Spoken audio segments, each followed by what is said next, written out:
ندامت ہو, دل میں شرمندگی ہو, گناہ کا احساس ہو کہ مجھ سے گناہ ہو گیا ہے. حضرت ثعلبہ رضی اللہ تعالیٰ عنہ 16 سال کا بچہ میرے آقا صلی اللہ علیہ وسلم سے محبت کرتا ہے. 16 سال کی عمر میں نبی کریم صلی اللہ علیہ وسلم سے عشق کیا, حضور سے پیار کیا. مفہوماً حدیث پیش کر رہا ہوں, حضور کا خادم ہے, حضور کی خدمت کرتا ہے, اور حضور اکرم صلی اللہ علیہ وسلم جس کام پر بھیجتے وہ کام کرنے کے لیے جاتا. کسی صحابی کے لیے پیغام دینا ہوتا, ثعلبہ کو حضور بھیجتے. کسی غیر مسلم تک پیغام پہنچانا ہوتا, حضور ثعلبہ کو بھیجتے. کسی چیز کو خریدنا ہوتا, حضور اکرم صلی اللہ علیہ وسلم ثعلبہ کو بھیجتے. ثعلبہ حضور اکرم صلی اللہ علیہ وسلم کے حکم پر عمل کرتے. لیکن ایک دن میرے آقا صلی اللہ علیہ وسلم نے حضرت ثعلبہ, وہ 16 ایئر اولڈ حضرت ثعلبہ میرے آقا صلی اللہ علیہ وسلم کسی کام پر بھیجتے ہیں.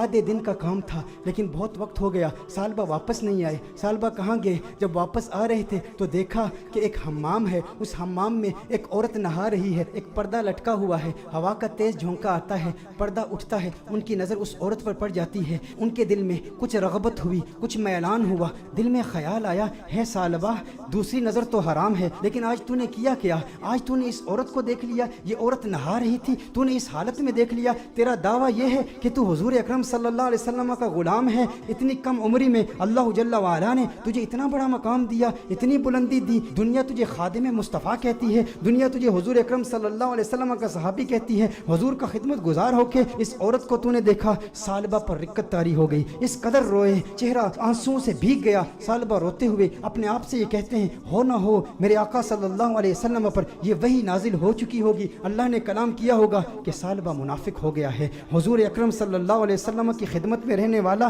اور اس طرح اس عورت کو دیکھ لیا, اللہ جل وعلا کی وحی آ چکی ہوگی, کس منہ سے حضور کی بارگاہ میں جاؤں گا؟ ہے ثعلبہ اب تو اس بات کا حقدار نہیں کہ تو حضور کی بارگاہ میں جائے. اس 16 سال کے بچے کے ذہنی خیالات اور اس کے ذہنی ارتقاء کو ذرا چشم تصور سے دیکھیں, تخیل باندھیں کہ اس کو اللہ جل وعلا نے کتنی فراست دی, کس قدر ندامت, شرمندگی, شرمساری کی کیفیت اس کے دل میں پیدا ہوئی. یہ شرمساری کی کیفیت کہ ہمارے دل میں بھی ہے, ہم انسان ہیں, گناہ انسان سے ہو جاتا ہے, لیکن گناہ کے بعد ہمارا ری ایکشن کیا ہوتا ہے؟ ہم کیا ڈھیٹ ہو جاتے ہیں؟ ایک گناہ ہو تو اس کے بعد 10 گناہ کرتے ہیں. گھر میں تنہائی میں پورنوگرافی دیکھنے والے بھی اس بات پر غور کریں, عورتوں سے باتیں کرنے والے بھی اس بات پر غور کریں کہ جس کے دل میں ڈر ہو, جس کے دل میں خوف ہو, جسے حضور کا قرب ملا ہو, اس کے دل کی کیفیات کیسے بدلتی ہیں. ثعلبہ رضی اللہ تعالیٰ عنہ رو رہے ہیں, ان پر رقت طاری ہے, حضور کی بارگاہ میں حاضر نہیں ہوتے. ثعلبہ کہاں جاتے ہیں؟ پہاڑ پر جا کے عبادت کرتے ہیں, اللہ کو یاد کرتے ہیں, روتے ہیں. اب نبی کریم صلی اللہ علیہ وسلم نے نماز پڑھائی, سلام پھیرنے کے بعد اپنے صحابہ سے حضور نے خطاب کیا,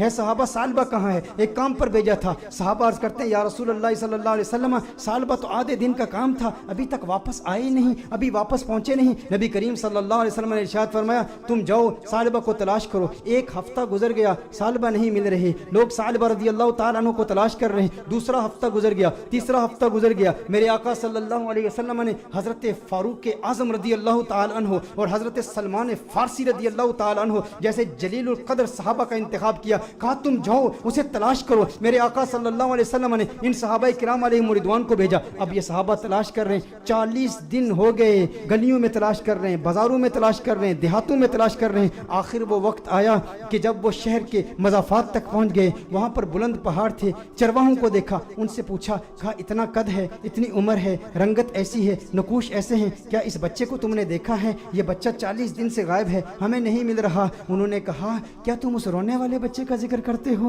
وہ جو روتا بہت ہے؟ کہا کیا مطلب؟ کہا اس رونے والے بچے کا ذکر کرتے ہو جس پر ہمیشہ رقت طاری رہتی ہے. کہا کیا مطلب, کون سا رونے والا بچہ؟ کہا جو تم نے اس کی ڈسکرپشن بیان کی ہے نا, جب ہم رات کو سوتے ہیں نا تو ان بلند پہاڑوں سے ایک بچے کی رونے کی آوازیں آتی ہیں, اس کی درد بھری آواز ہمارے سینے تک پہنچتی ہے. وہ روتا ہے اور رو رو کے اللہ کو پکارتا ہے, وہ معافیا مانگتا ہے, ہمیں پتہ نہیں اس سے ہوا کیا ہے. کہا وہ آپ کے پاس کب آتا ہے؟ کہا ہم چرواہے ہیں, بکریاں چراتے ہیں, کبھی کبھی آ جاتا ہے, بکریوں کا دودھ پیتا ہے اور چلا جاتا ہے. فاروق اعظم نے فرمایا کب آئے گا؟ کہا یہ اس کے آنے کا وقت ہے, ابھی آ ہی رہا ہوگا. فاروق اعظم رضی اللہ تعالیٰ عنہ, سلمان فارسی رضی اللہ تعالیٰ عنہ علیحدہ ہو کر چھپ جاتے ہیں کہ کہیں ثعلبہ ہی نہ ہو. دیکھتے ہیں کہ ثعلبہ آ رہا ہے, ثعلبہ آ رہا ہے تو رو رہا ہے, دودھ پیتا ہے پیالے میں, لیکن پیالے میں دودھ کے ساتھ اس کے آنسو بھی گر رہے ہیں. فاروق اعظم رضی اللہ تعالیٰ عنہ فوراً باہر آتے ہیں, سلمان فارسی فوراً باہر آتے ہیں. او ثعلبہ تجھے کیا ہوا ہے؟ ثعلبہ تیرا چہرہ بدل گیا, اس قدر نحیف ہو گیا, اس قدر کمزور ہو گیا. ثعلبہ نے فاروق اعظم کو دیکھا, کہا نہیں نہیں میرے قریب نہیں آنا,